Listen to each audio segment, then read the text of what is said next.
asalaamaaleykum mbokku auditeurs internautes ak téléspectateurs bu rajo télévision municipale de Dakar ñoo am mbégte nag ñëwaat ak yéen sa émission jotaay politique xam ne nag mu tombé dëkk bi yëngu gannaaw ba président de la République jëlee ndogal assemblée nationale feelu ko fa mu jëm moo di rek dàq élection présidentielle moo tax ko waxtaane ko tey ñu dalal Ngouda Dione moom nag moom mooy secrétaire national yore wàllu communication parti démocratique sénégalais mën nañu jàpp ne parti démocratique sénégalais bi nga xamee ni disons moo waral coow li kon nag sëñ Ngouda nga dal jàmm ci rajo municipal de Dakar.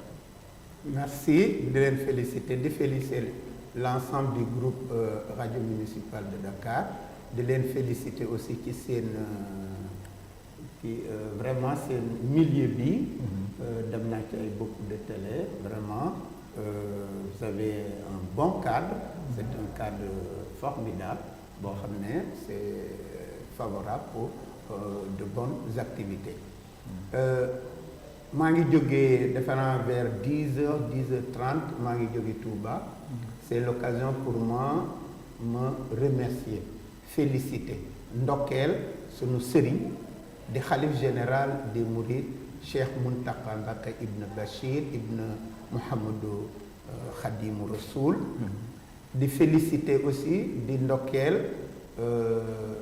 sëñ Abo Moubaraka mi nga xam ne mooy xalifu sëñ Fadilu Mbacké Ibn Mouhamadou Khadimou Rassoul ci Kazu Rajab ku ne xam ne ni doole bu mu am ci yoonu murid boo demoon démb Touba day mel ni dañu nekkaat ci beneen màggal donc de féliciter et remercier l'ensemble des talibés mourides, de féliciter et remercier l'ensemble des musulmans et en tout cas l'ensemble des populations du Sénégal. De remercier aussi et féliciter le Parti démocratique sénégalais. Vers 18h, je me demande pour ziar. ndax xam nga man dama bokk ci daay boo xam ne ñoom ñoo yore organisation wu Kazu Rajab ci kër sëñ Mordal c'est-à-dire sëñ Fadilu Mbacké Mordal moo demee nii par hasard dama dugg si rek gis oto waa Parti démocratique sénégalais une forte délégation dirigée par Alioune Diop mi nga xam ne mooy chef de cabinet président Abdoulaye Wade mi nga xam ne ñëpp xam nañ na mooy secrétaire général national du Parti démocratique sénégalais. Véritablement maa ngi féliciter Alioune Diop ndax discours bu mu tenir ci kanamu sëñ Abo Baraka vraiment yéem nañu bëri. Alioune Diop a fait un très bon discours devant le khalife de Cheikh Fadilou Mbacké Ibn Mouhamadou Rassoul. Donc loolu moom laa bëggoon a wax pour féliciter aussi l'ensemble du directoire du Parti démocratique sénégalais. Donc de remercier aussi l'ensemble des militants responsables du Parti démocratique sénégalais à Guédiawaye, de remercier le bureau de la section de Golfe Sud, de remercier l'ensemble des militantes et militants. Voilà, laa bëggoon ubbee.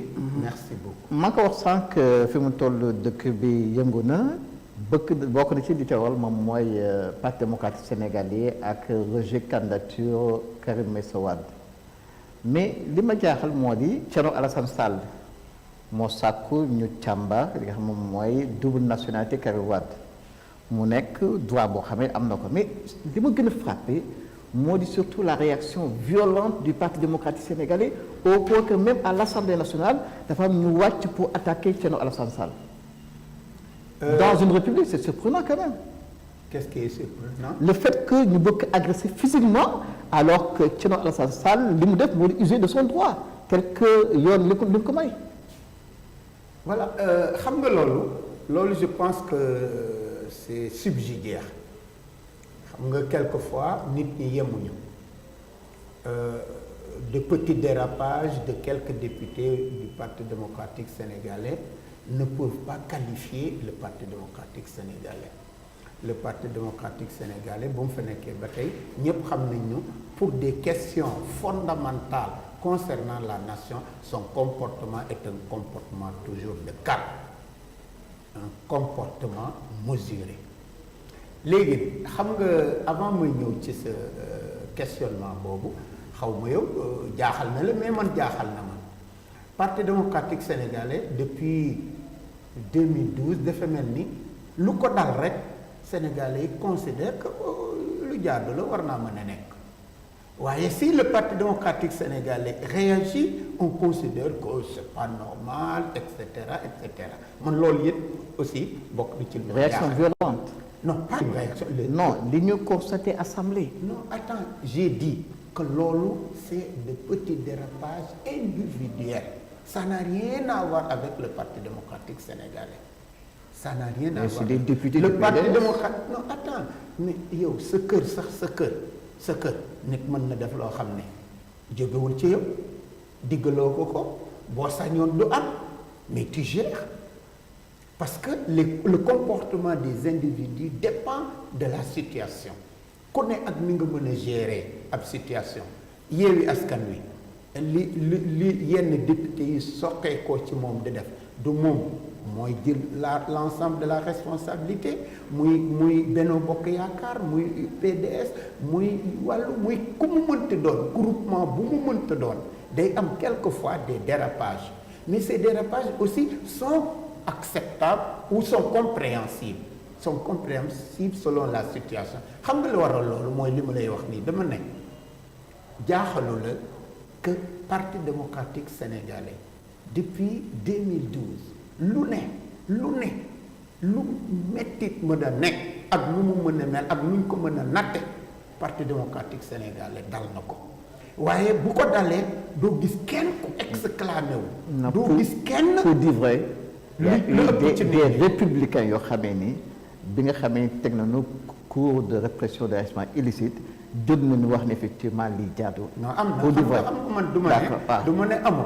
dama ne mais majoritairement lu ñu teg Parti démocratique sénégalais day am ay groupe ay li ñuy xaw ma mos naa bind ci benn kii ma ne des forces occultes yoo xam ne daal ndax bind nañ ko sax bind nañ ko boo xoolee en 2014-2015 il y a eu des articles de grands intellectuels sénégalais qui ont écrit pour que le climat politique soit apaisé, pour que le climat politique soit normalisé, il faut la disparition du Parti démocratique sénégalais. boo xoolaatee ci kii di nga gis li ma la wax nii. ñoo ko bind. et ils continuent de se comporter comme cela. Ce qui les gêne dans le landerneau politique, ce qui les gêne dans le paysage politique, c'est le PDS. Et il faut user de tous les stratagèmes pour essayer, même si on n'arrive pas à éliminer, d'affaiblir fortement le Parti démocratique sénégalais. Am na des gens honnêtes, am na des gens yoo xam ne effectivement c'est en tant que républicain qu'ils se comportent, mais une bonne partie c'est leur objectif qu'ils ont toujours exprimé, d'éliminer ou d'affaiblir le Parti démocratique sénégalais qui est le vecteur de l'ensemble de leur comportement. D'accord, nga utiliser un mot important moom mooy républicain, mais pourquoi mu leen jàpp ne que mais Thierno Alassane Sall républicain la parce que dafa njort ni ki nga xam moom mooy seen candidat Karim Meïssa Wade mën na am mu am ñaari nationalité. À partir de ce moment ni ko yoon maye parce que les 21 candidats ku nekk moo nga kalaame sa morom mu def ko saisir juge bi. C'est une attitude républicaine ça. C'est une attitude républicaine, mais je voulais dire, est-ce que Thierno Alassane Sall bu mu defee loolu gis nga le Parti démocratique sénégalais def une seule action amul. Non, de réaction, non, violence verbale. Violence verbale. Quand le Parti démocratique sénégalais, je vous assure, quand le Parti démocratique... Violence verbale, oui. On l'a attaqué, on l'a traité de tous les noms d'oiseaux. Non, loolu c'est après. Je dis, le Parti démocratique sénégalais, quand Thierno Alassane Sall a fait ce qu'il a fait, le Parti démocratique sénégalais ne s'est pas occupé de ça. Le Parti démocratique sénégalais a fait comme Thierno Alassane Sall. Il a usé des prérogatives que la loi lui donne. Loolu le Parti démocratique sénégalais. Mais ce qui m'a étonné, moi, les mêmes personnes qui disent que Thierno Alassane Sall a le droit de faire loolu, c'est les mêmes personnes qui condamnent l'action du Parti démocratique sénégalais. Quand Thierno Alassane Sall, de par la loi, am na droit def quelque chose. Le Parti démocratique sénégalais, de par la loi et surtout ayant un groupe parlementaire, a le droit d'user des prérogatives que lui fournit la loi pour agir. daañu ci ñëwaat léegi parce que dañu wax effectivement démarche chronologique ñu ñëw ci njëlbeen bi moo di nga njort ni que seen candidat Karim Meïssa Wade dafa am ñaari nationalité moo di bu Sénégal ak bu France seen candidat wax ni moom du mooyu na nationalité française renonciation mais ce qui est troublant moo di bi mu déposé dossier ba pare ba le 16 janvier ci le premier ministre français génne benn décret pour wane ni effectivement déchéance am na mais quel que soit Alpha c'est troublant quand même que ce décret-là mu wadd en ce moment-là c'est troublant. Merci. C'est troublant mais de quel côté lenn laa bëgg a wax man mii te je pense que yow aussi ñun ñëpp boo moytul suñuy licence suñuy bac suñuy yooyu ay attestation la ñu am après avoir fait nos examens etc. nous sommes diplômés mais nous n'avons rien qui puisse montrer que nous sommes diplômés sinon une simple attestation parce que le diplôme va venir peut-être 5 ans 6 ans 10 ans après le diplôme la majeure partie de nos diplômes ay attestation la ñu yore Karim Meïssa Wade moomul France au contraire même dafa am un problème avec la France problème bu mu am mooy li ñëpp xam dans beaucoup de marchés ba fa Karim nekkee DP World etc.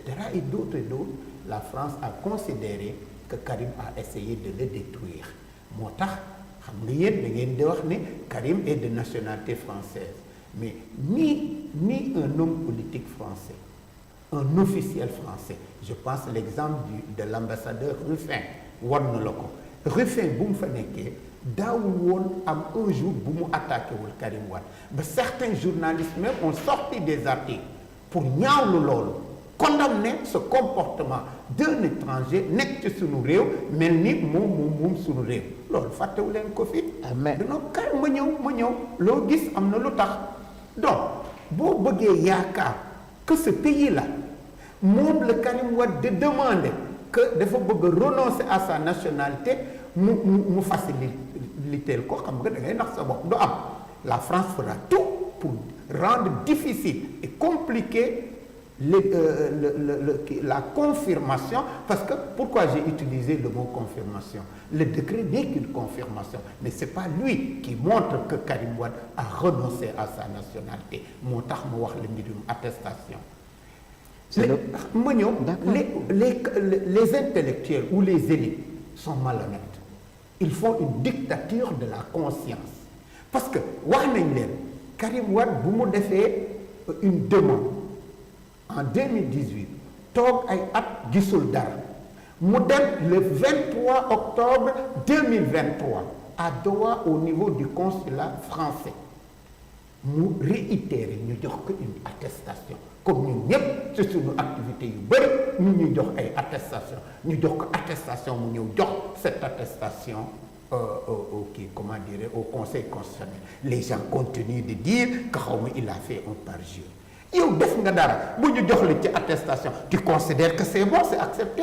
et en âme et conscience tu as fait Karim Wade a fait ce qu'il a fait parce qu'il a une attestation qui dit qu'il accepte qu'il n'est plus de nationalité française. Mais pourquoi continuer? Non, si. Attestation, c'est un élément de fait. Officiellement, le 16 janvier, avec le décret... C'est le décret. C'est pas le décret qui montre qu'il a renoncé. Le décret confirme. Ce qui montre qu'il a renoncé, c'est l'attestation. Mais officiellement, c'est le décret qui rend officiel sa déchéance. Mais en tout cas, moi, je ne pense pas. Je n'ai pas vu un seul juriste. Tous ceux qui contestent ce fait sont des journalistes ou des hommes politiques. Mais vous ne verrez pas un seul juriste qui vous dit que l'attestation que Karim Wade a reçue n'a pas montré que Karim Wade n'est plus. Mais est-ce que d'accord nga ak man que le moment bi nga xamee ni dañu publier le décret du premier ministre français mais c'est troublant parce que c'est par rapport au timing. C'est presque effectivement avant que bi mu déposer candidature ba pare bi mu defee déclaration sur l'honneur ba pare. mais pourtant man expliqué naa loolu de ci processus bu ma am je pense que je vous ai expliqué xaw ma da nga comprendre. Ah, d'accord. man nee naa Est-ce que d'accord timing boobu. que la coïncidence est troublante. moom laa la woon dama la ne cette coïncidence troublante est recherchée par qui? Par le gouvernement français. Parce que il est toujours dans l'optique de combattre Karim Wade. te yéen koy jëlee dans un autre sens te le sens réel du gouvernement français c'est de combattre Karim Wade et sachant cela il n'a pas attendu, il a cherché à avoir une attestation qui confirme qu'il a renoncé à la nationalité française. Mais ce que je demande aux élites sénégalaises, pourquoi vous refusez que cette attestation confirme Karim Wade? On ne raisonne qu'en termes de droit. En termes de droit. L'attestation n'est pas... Non. Moi là, quand je viens dire que je suis licencié, je suis maîtrisable, je suis en train de faire un parjure. D'accord, vous conseil constitutionnel jàppee ni li nga xam moom mooy attestation comme ni nga ko waxee c'est-à-dire que renonciation acte boobu c'est pas un document juridique valable pour montrer ni moom amatul nationalité française loo ci mën. non waaw attends c'est là la question. d'accord loo ci mën xam nga da nga ne parjure c'est une question de confiance et de loyauté donc ki nga xam ne en âme et conscience parce que question d'interprétation nga wax Karim Wade am na une attestation et cette attestation selon ses jurys selon ses maître Abdoulaye Tine boo mu bëggee gëmloo que maître Abdoulaye Tine ne connaît pas les juridictions françaises loolu nit du la gëm te maître Abdoulaye Tine moo njëkk a jóg ne lii gars yi di commenter c'est faux le code civil français et am na beneen kii bu mu wone ne fonctionne pas comme ça. Mais les gens font comme si Maître Tine n'a jamais rien dit. Il ne se réfère même pas à ce que Maître Tine a dit. Et là, après cela, alors là, le Parti démocratique sénégalais... non, c'est important. Parce que... Demain, Maître Tine, beaucoup d'autres, même Maître El Hadji Diouf, des professeurs d'université, je n'ai pas vu un seul. Sinon, tu es contre, tu es un homme politique ou un journaliste. Que les avocats défendent le client, c'est normal. Non, Maître El Hadji Diouf, quand il n'est pas avocat au caractère, non, au contraire. Non, mais d'accord. Mais à l'arrivée, ngeen jàpp ne que pour yow non c'est Maître Tine day dem bi avocat n'est pas un spécialiste du droit français. Non, évidemment quand non je dis que vous allez défendre ce qu'il y a bien entendu comme on dit. Pourquoi yow gëmoo Maître Tine bëgg gëm. D'accord, mais je dis que non parce que le conseil constitutionnel normalement on est en droit de croire au conseil constitutionnel maintenant yéen li ngeen wax moo gën a grave surtout parjure non laa doon wane ni ñi wax Karim Wade ils sont malhonnêtes. D'accord. Képp ko wax ne Karim Wade dafa parjure tu es malhonnête. Parce que parjure mooy gëwuma dara dem def ko or Karim Wade bu muy bind le 23 décembre fekk na déjà le 23 octobre am na une attestation qui accepte sa renonciation donc il est normal que moom mu mën a bind ne je suis exclusivement de nationalité sénégalaise en se basant sur cette attestation. Donc moom kenn mënu ko ji parjure. Xam nga dans ce processus c'est en âme et conscience que mu xam ni donc il a renoncé à la nationalité française donc il est devenu exclusivement de nationalité française ndax octobre moo jiitu décembre. D'accord, mais ci processus bi comme ni nga ko waxee tout est historique c'est-à-dire que loo xamee ni cosaan ak suñu histoire daf koy retenir maintenant est-ce que c'est dans le bon sens ou dans le mauvais sens? Pour la première fois un parti politique tout mal ay juge conseil constitutionnel ne dañ leen guerre corruption. D'ailleurs, même si vous parlez de soupçon de corruption, loolu c'est la première fois bu ma jëm wala. Non, pas du tout. Histoire du Sénégal wala wax ma leneen. Depuis. Conseil constitutionnel non, depuis 2000. Depuis 2012. fu ne tous les partis politiques du ma ne fii de ne tel parti politique ou tel lu ñu ji ñun PDS donc laa gis c'est de façon officielle. Mais pas sur des plateaux où le film muy wax conseil constitutionnel c'est des corrompus ce ne sont même pas des juges ñooñu lu ñu déggul amul kii mënoo wax lu ñu yekkul conseil constitutionnel. conseil constitutionnel conseil constitutionnel. non le PDS n'a jamais accusé de quoi que ce soit. conseil constitutionnel te déwul njaaxaanaay dégg naa ko. du dëgg. non yàgg naa ko dégg sax mais conseil constitutionnel dañ leen guerre. waaw alors là et yéen ngeen ba tax ngeen teg commission ngeen sàkku te benn projet de résolution. waaw ba ñu samp benn commission d'enquête parlementaire. waaw pour. c'est historique. waaw du da nga ne Thierno Alassane Sall lu mu defoon c'est une question de droit bi nga nekkee Sénégal ba tey mos nga dégg des compétiteurs dans la scène politique sénégalaise mu am un parti bu def un recours contre un autre parti yow gis nga ko comme da ngay ne bu parti démocratique Sénégal c'était la première fois bu Thierno Alassane Sall certainement aussi c'est la première fois wax ma kan moom moo def contre son propre du parti contre parti c'est un candidat contre un autre candidat pour être beaucoup plus précis. Non, c'est un parti. Thierno Alassane Sall dirige une coalition contre une autre coalition, la coalition Karim 2024. La loi prévoit que candidat bi moom am droit comment dirais-je dénoncer un autre candidat. La loi prévoit que un groupe parlementaire peut accuser d'une institution de corruption. ba teg moo tax c'est la loi aussi. est-ce que loolu jàpp na ni que gulet mu am fi dëgg. ñaar yëpp c'est gulet. d'accord bee mosta am bii mosta am. léegi commission bi ngeen teg ko léegi ngeen jàpp ni dañu àttekat yi dañ leen guerre.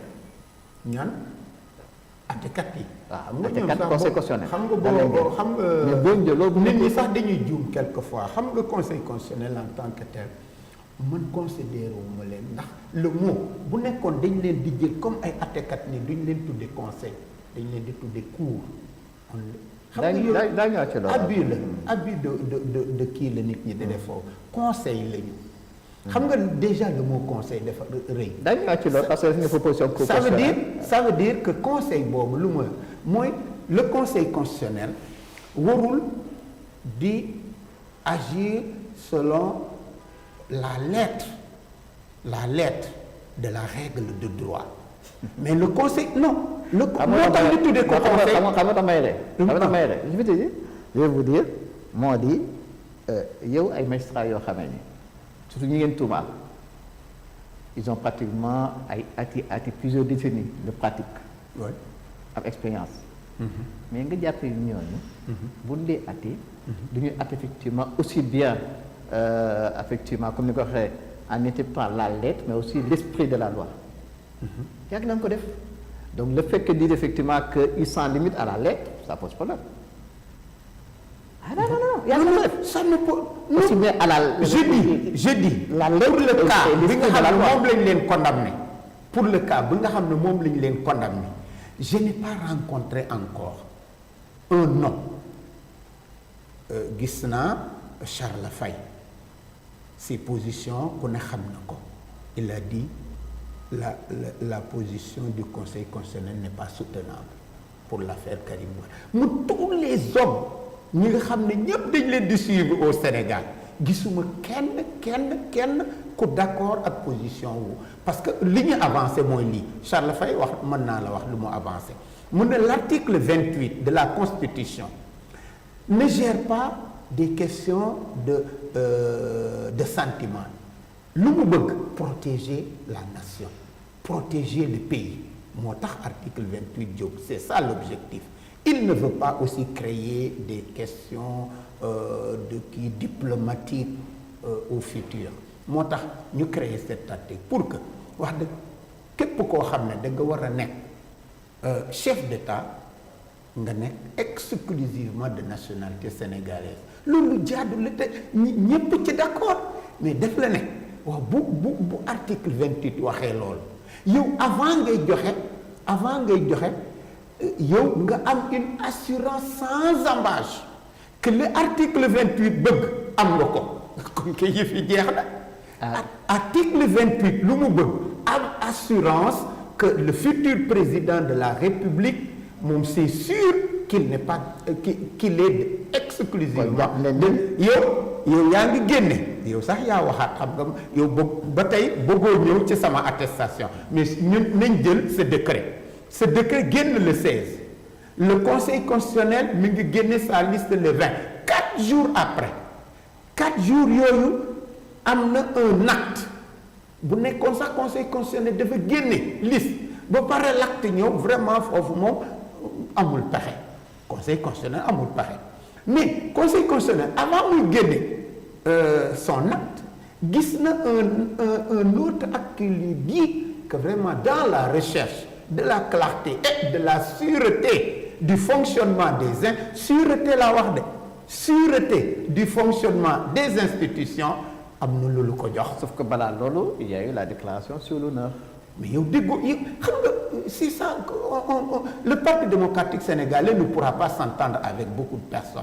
Je vous ai dit déclaration sur l'honneur mënta nekk parce que man bu may agir c'est sur la base des documents qu'on m'a donnés. Karim Meïssa Wade, on lui a dit Karim, tu as renoncé à ta nationalité française. On lui a donné une attestation. Il écrit sa déclaration sur la base de cette attestation. Que nit gëm attestation wala mooy c'est pas le problème de Karim Meïssa Wade. De toute façon lui bu muy bind c'est sur la base de cette attestation kon kenn juridiquement amul benn juge bu mën a juger Karim sur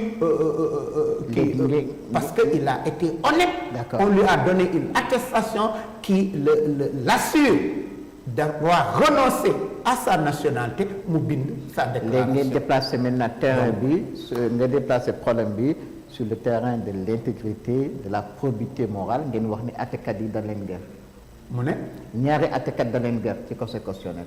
Non, le mot guerre c'est pas une question de probité ou de non da ma ne da ngeen a déplacer question de probité non on n'a pas déplacé. D'accord. dañu ne xam nga la seule chose bu ñu mën a laaj ak aussi je pense que nit ñi peut-être ils font de faux fuyants ñun quand on a fait notre demande d'ouverture d'une commission d'enquête parlementaire on l'a adressé à qui?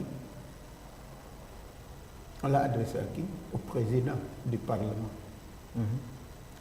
ñun ak président au Parlement yéen kan moo leen devoir ak quelque chose de le président du Parlement le Parlement de la République du Sénégal buñ ko joxee dara mu nekk loo xam ne comme ni ngeen koy wax amul solo kii na bañ benn bu ñu jógee lool bu ñu waree ñëw ci vote le président du Parlement a adressé une lettre à qui? Au président de la République bu ngeen fal bu gëmee ne aussi lii yëfu caaxaan la basé wuñ ko sur quelque chose c'est pas au Parti démocratique sénégalais ngeen war a amal problème mais à cette institution bi nga xam ne moo uuf Parti démocratique sénégalais uuf institution uuf lépp ci Sénégal mun na yéen ngeen bàyyi ñooñu ñëpp fee ñëw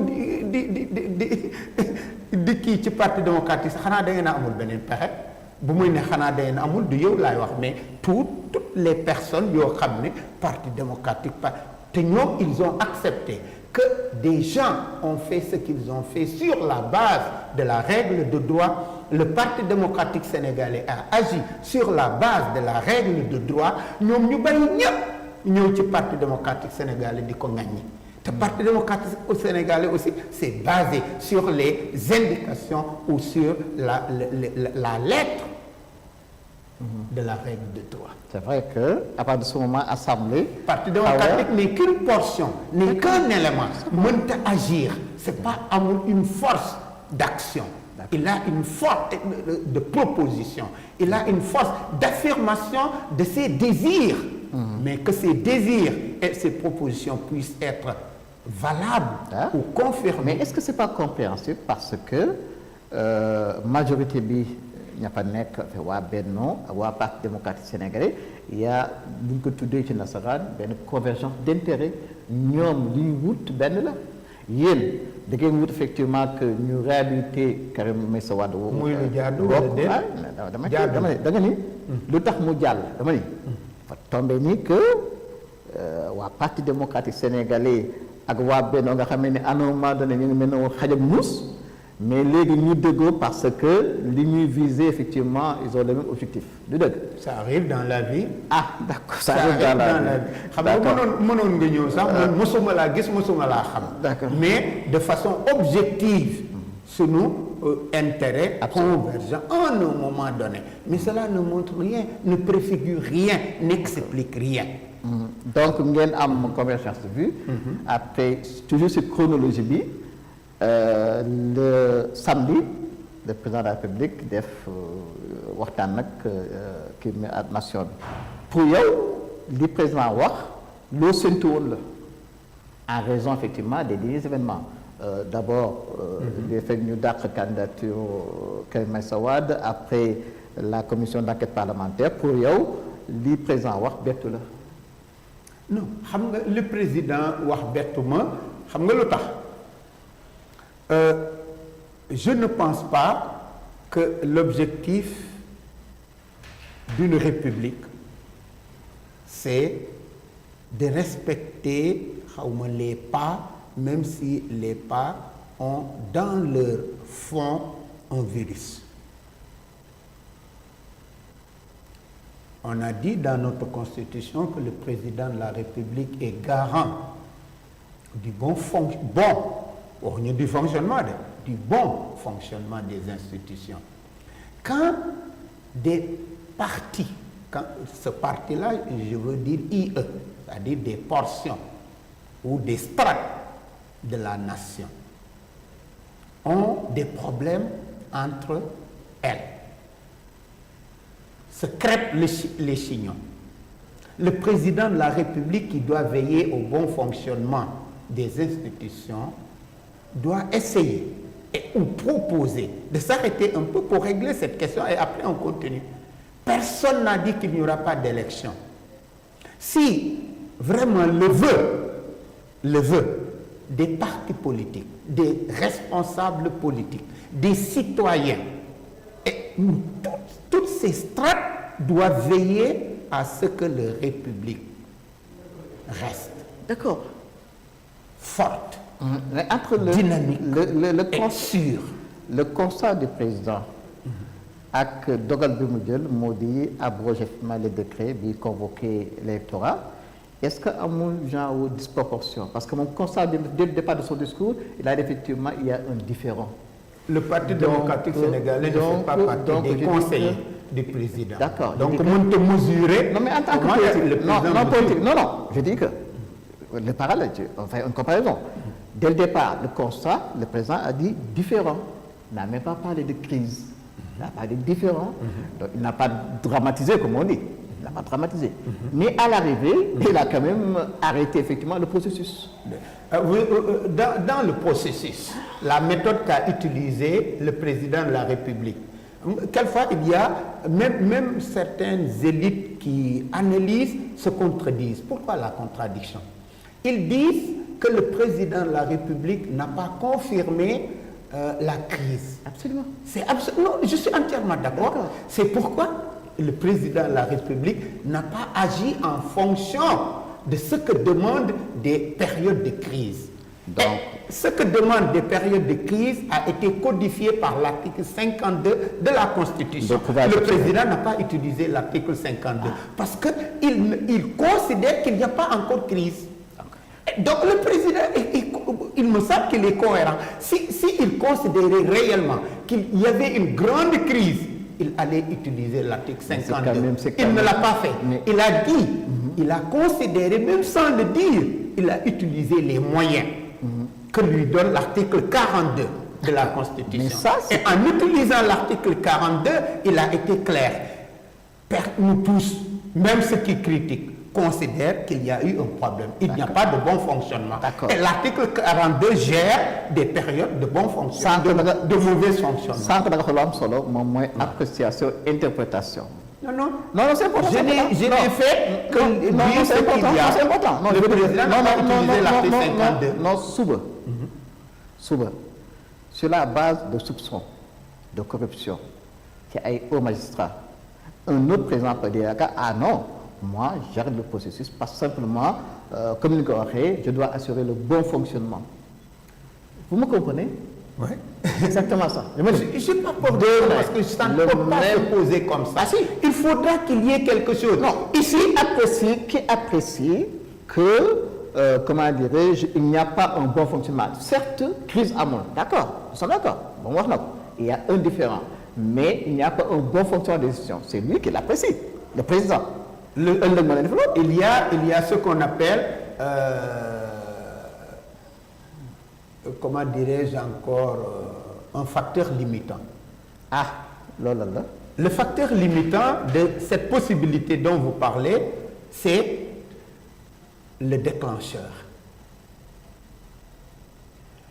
Ici, il y a eu un parti. Me dire que les choses ne se répètent. Non, ça peut se répéter. Mais j'ai dit, le déclencheur, ce n'était pas Benno Bokk Yakaar. Le déclencheur, ce n'était pas le président de la République. Il faudra encore la possibilité dont vous parlez, qu'il y ait un élément déclencheur.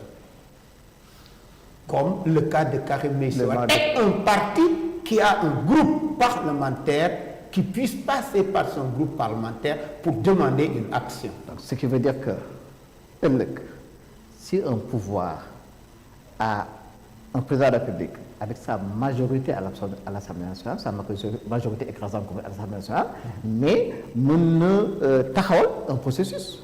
Parce que là, ce qui s'est passé, l'exécutif, l'Assemblée nationale fait le coup, des propositions de loi, et puis tout est arrêté. Donc, c'est ça. Alors que, et là, on procèdera effectivement sur la solidité, la viabilité, la séparation des pouvoirs.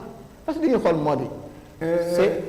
c'est à partir de l'action du Parti démocratique sénégalais que vous vous êtes questionné sur la viabilité et la solidité de la séparation des pouvoirs au Sénégal. Non, c'est une illustration. Vous ne vous êtes pas posé cette question-là plusieurs fois. Mais aujourd'hui, non, c'est vrai que nous n'avons mais forme du modèle, puis par notamment qui est le Conseil constitutionnel, qui est un pas assez important du pouvoir judiciaire, mais si on faisait une sorte de conclusion donc, de tout ce que nous venons de dire ou de ce que vous suggérez, qu'est-ce que vous suggérez au Parti démocratique d'accepter, d'être comptable toujours sur lui? Mais non, qu'est-ce que vous suggérez? C'est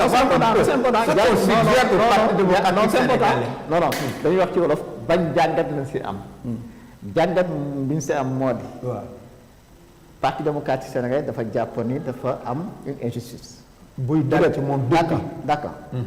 Ci cas bi mais législatif ak exécutif ñoo lëkkaloo du dëgg donte comme ni ko waxee c'est pour une cause juste comme à part démocratie ni ko waxee mais pour néewal doole le Conseil constitutionnel.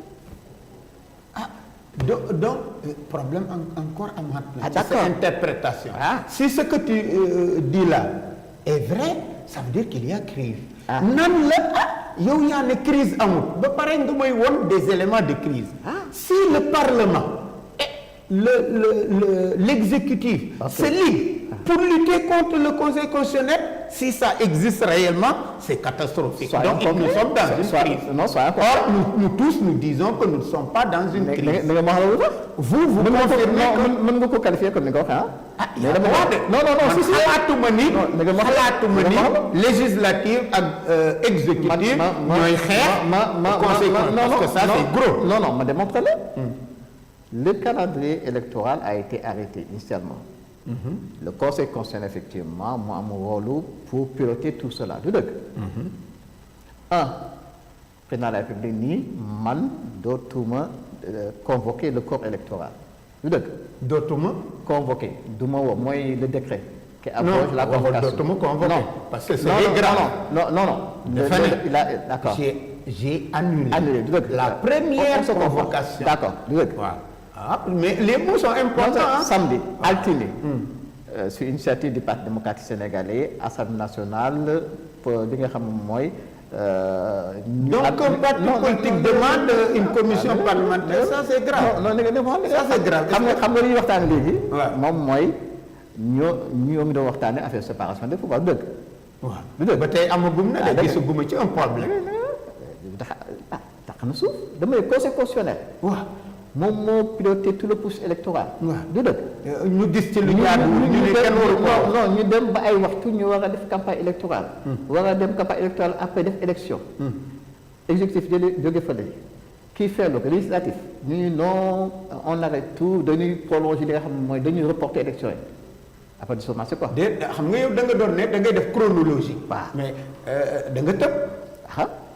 Le Parti démocratique sénégalais, se sentant lésé, a essayé de trouver des solutions pour se rétablir dans le jeu. Le mot j'ai dit se rétablir dans le jeu. Dougat. Pas solution. La solution est, xam nga bu la dara dalee da ngay jéem a xool ci solution yi possible. Ban moo gën. ban moo gën a oyof ci yow. ban moo ëpp chance ci yow. waaw damaa defe ne nit ñi war nañoo nangul Parti démocratique sénégalais que dans la recherche de solution war na jël bi nga xam ne moo gën a oyof ci moom ak bu gën a am chance réussir. mu ne comme man yàlla def na ne am naa un bon groupe parlementaire.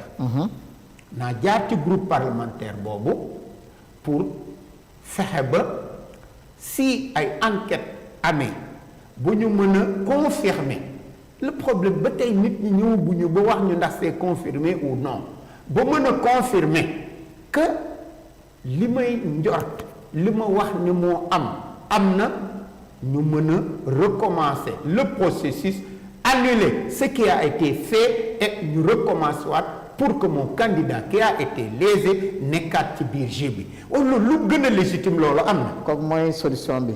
bu gën ci non c'est pas la seule solution. dama ne bu gën a oyof ci Parti démocratique waxuma la ci état bi de. Le Parti démocratique sénégalais ne travaille pas pour l'Assemblée, ne travaille pas pour l'exécutif. Nous travaillons pour le Parti démocratique sénégalais et ses chances de réussite. Pourquoi voulez-vous que nous nous occupions de ce qui est bon pour le Parlement ou de ce qui n'est pas bon pour le Parlement ou de ce qui est bon pour Macky Sall ou l'exécutif? Non, nous nous occupons de ce qui est bon pour le Parti démocratique sénégalais et pour son candidat Karim Meïssa Wade de la coalition Karim 2024. Voilà notre objectif. Nous ne pouvons pas lutter pour nous et pour les autres. C'est aux autres de lutter pour eux-mêmes ou de prendre leurs propres précautions pour sauvegarder leurs intérêts. Nous, nos intérêts, nous les défendons. D'accord. Voilà. Léegi kon comme ni ko waxee si initiative du Parti démocratique c'est vrai mais itam jur na coow mënuñ jàpp ni que même à l'étranger que li ngeen def kenn rafetlu wu ko non. Non, attends, non, j'ai pas dit que non. Non, j'ai dit c'est possible. Non, damay di c'est possible parce que manque de compréhension parce que nit ñaa ngi ne dañoo def parjure ce qu'il faut. Non, damay am na ñu bëri ñu bëgg gëm ni que Karim a fait un parjure ce qu'il faut. Karim a reçu une attestation et a écrit une déclaration basée sur les termes de cette attestation kon deful parjure. Waaw. Je veux dire que ci misaal Union européenne rafetlu ko France rafetlu ko. Le département américain dégg naa sax seen député yi. ñooñu il s'adresse à qui ñooñu ngay wax ay institutions il s'adresse à l'État du Sénégal. ñun nous ne sommes pas une institution ñun suñu yoon ci ñooñu. bu nekkoon c'est un parti politique mais pourtant. et un collaborateur bu ñu condamné. mais une institution. non seen yoon nekk na xam nga tax seen yoon nekk parce que yéen seen député ils ont sorti un communiqué pour répondre au département américain. jaru ko woon. Ah ça. Non.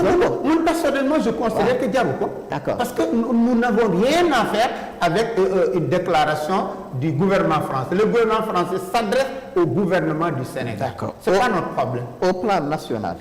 itam pratiquement une bonne partie société civile itam ñi nga xam ne même dañu amoon rôle disons médiation ci mbir mi ñu si bari itam rafetlu wu mbir mi. ñaan ku ci mel ne forum civil ku ci mel ne ONG 3D ONG 3D. Attends xam nga. 3D xam nga. regroupement de la société civile ñoom ñëpp. Mbodj xam nga il y a un problème qui se pose problème bi mooy nit day dem ba am des problèmes de conscience. Il y a beaucoup de forces sociales qui aujourd'hui mënuñu ànd ak Parti démocratique sénégalais parce qu'ils ont participé au formatage d'un coup d'État social xam nga du ma wax sax candidat boobu mais social. pour le parti démocratique boobu li ñu doon wax que Karim Wade moom Elton Karim Wade moom CCPI Karim Wade moom Dubai Port World Karim Wade moom Dakar Dem Dikk et cetera et cetera normalement si c'était vrai si Karim Wade moom CCPI kii d'appel international boobu dafa naa xam nga ko dans les années 2003 2005 un grand centre d'appel international CCPI ñu ne Elton gis nga Elton te yow Elton xam nga ne Pape Malick Diop moom Elton plutôt avec yaayam Dakar Dem Dikk Karim Wade ko moom DP World et cetera on a créé tellement de choses énormes bay dem nag l'aéroport de Neta ñu ne Karim Wade ko moom muy Guinée équatoriale on a créé beaucoup de faux Karim Wade am na 4 000 milliards en ce moment le budget du Sénégal ne faisait pas 4 000 les deux budgets en 2 ans de l'État du Sénégal ne faisaient pas 4 000 milliards on a dit que Karim Wade détournait na 4 000 milliards de francs CFA tout ça pour diaboliser à fond et c'est cette politique tous les maîtres d'œuvre d'une telle politique de diabolisation vraiment je n'ai même pas les mots pour qualifier ce qu'on a fait et tout cela est lié même ce qui se passe aujourd'hui a les racines sur ce qui s'est passé hier les racines de ce qui se passe aujourd'hui viennent de hier. Société civile bi ñu si ëpp dañu contre Karim Wade c'est bien ça. Non c'est pas seulement Karim Wade la société civile mënoon na bañ a nekk Karim c'est un problème de conscience pour certains ils ont participé à une diabolisation à des mensonges certains d'entre eux se sont rendus compte que ce sont des mensonges ils ont vu que c'était des mensonges parce que le fait que les mensonges démonstration bi c'est clair tout le monde sait qui est propriétaire de Elton tout le monde sait qui est propriétaire de Dakar Dem Dikk bu parti démocratique sénégalais en 2012 perdait le pouvoir da nga dégg ñu def un procès pour retour pour jëlaat Dakar xam nga déggoo ko ce qui veut dire Dakar Dem Dikk a toujours appartenu à l'État du Sénégal ainsi de suite ñooñu dañu am un problème de conscience d'avoir participé à de tels mensonges énormes donc problème de conscience boobu mooy expliquer seen comportement d'aujourd'hui. Voilà. yéen déglu rajo télévision municipale de Dakar tey nag suñu gan moo di Ngouda Dione moom nag moom mooy secrétaire national yore wàllu communication parti démocratique sénégalais bu ñu suivre seen logique ak tuuma yi ngeen teg parti yi ngeen teg conseil constitutionnel mais on peut dire mais bon Dieu est-ce que cette juridiction war na continuer pour trancher les recours yi nga xamee ni da nga ko koy adressé à savoir le décret du président de la République à savoir la proposition de loi portant rapport bu ndee kalaame yéen jàpp ngeen ni le conseil constitutionnel bi ngeen tuumal war na ko tranché.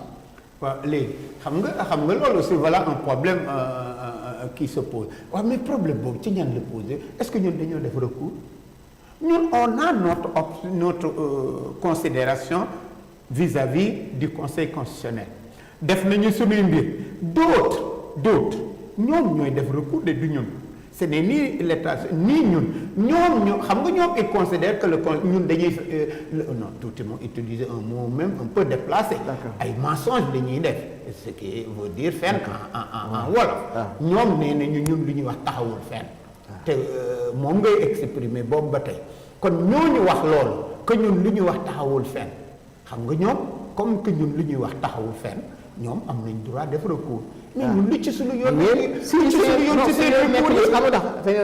ñuy contrôler seen moom laa wax ni parce que yéen da ngeen jàpp ni l'arbitre ki nga xam ne moo war a tëddee njaxanaay conseil constitutionnel bi nga xam ne ni moom nañu war a jébbal recours yooyu conseil constitutionnel boobu jarul a wóolu parce que dafa am ñaar ñoo xam ne dañ leen fa ñoom sax moom lañ gëm non même ñuy def recours il faut le savoir par principe mais je suis sûr pour eux conseil constitutionnel jarta wóolu ñoom alors c'est quoi la solution attends xam nga dafa am lu ma la bëgg a préciser te mën nga def une vérification historique conseil constitutionnel xam nga dafa am ñaari mbir yu am quelquefois les opposants dañuy def erreur te erreur yi ñuy def nag ñu bëgg koo jiiñ ñeneen un décret moom la ñu annulé bu ñu annulé un décret waroo dem conseil constitutionnel da nga war a dem à la chambre administrative de la cour suprême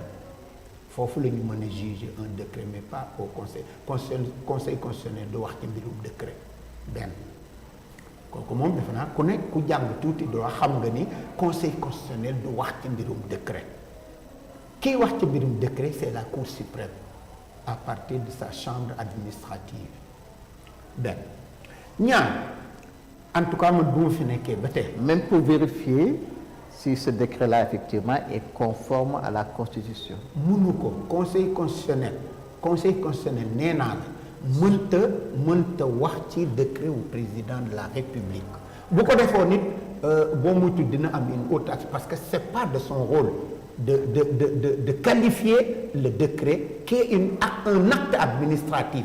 Un décret n'est pas un acte juridique, c'est un acte administratif. Qui gère un acte administratif? La chambre administrative de la Cour suprême. Maintenant ma ñëw ci loi bu ñu wootee loi boobu aussi man de moo fi nekkee ba tey musuma dégg peut-être ren dina nekk exception c'est possible parce que ren bëri na ay exception yu am dans notre vie. Dans notre vie bëri na ay exception mën na nekk exception dina amaat mais conseil constitutionnel musuma dégg fu mu prononcé wu ci une loi constitutionnelle. musuma koo dégg mais Ngouda mën na nekk exception am dans une république bu ñuy lam-laamee ndax loi dëppoo na ak constitution bi kan moo koy saytu. attends mi ngi mel ni waaw ma ñëw ma répondre la mi ngi mel ni nga ne un bras fait partie de mon corps ma indi un bras nga ne damay seet ba xam ne ndax un bras fait partie du corps évidemment un bras fait partie du corps. Mais l'Assemblée nationale. Si l'Assemblée nationale avait voté une loi organique ou une loi ordinaire, dans ce cas on peut essayer de voir est-ce que cette loi organique ou loi ordinaire fait partie est compatible avec la Constitution. Mais un élément même de la Constitution qui est une loi constitutionnelle. Et une loi constitutionnelle est un membre de la Constitution. D'accord. Maintenant, on va essayer de voir la suite. Maintenant, un bras, on peut douter que le bras fait partie du corps. Ça m'a c'est un parti magique. Mais sur perspective dialogue, comme disait Abdou Diouf, comment j'ai encore, quand il y a eu la crise en 88, à l'étranger, mais c'est là dans le dialogue. Ce sera quoi? Le dialogue. L'objet du dialogue. Je pense le dialogue à venir. Objet du dialogue. buñ ci jógee objet bi kay dina leer na. buñ ci jógee je suis sûr que tout ce qui objet bi leerul. dégloo boobu ma de dama ne buñ ci jógee képp ku mos a condamné parti démocratique sénégalais di nga ko remercier ndax benn dialogue bi dafa war a créer une commission ad hoc. Bu créer cette commission ad hoc commission bi yoon ñu bàyyi niñ ko doon présider. Moi je suis clair des gens comme le forum civil avec le président du forum civil comment il s'appelle encore Cissé ou Kassé. Le forum du justiciable avec Babacar Ba. Alioune Tine. Je précise encore daa mën a comprendre sama question. foofu laa ñëw est-ce que objet bi. foofu laa ñëw de ci objet bi laay ñëw de. D'accord da nga kii demee foofu. damay wax tout d'abord ni ñu koy administrer ce dialogue. On va chercher des gens reconnus de la du ñu jël ay politique de la société civile moo ñu ma la tuddal nii.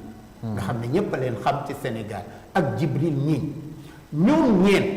Après, ils vont chercher un président, un secrétaire, un assesseur. Nous diriger cette commission. Cette commission aura au minimum 3 sous-commissions. Moi, objet, objet. Première sous-commission, on va faire une refonte du code électoral. Deuxième sous-commission, on va revoir, ou en tout cas un audit complet du fichier électoral. Troisième sous-commission, on va revoir le parrainage. Parrainage, il faut du xoolaat ko. Voilà l'objet du dialogue.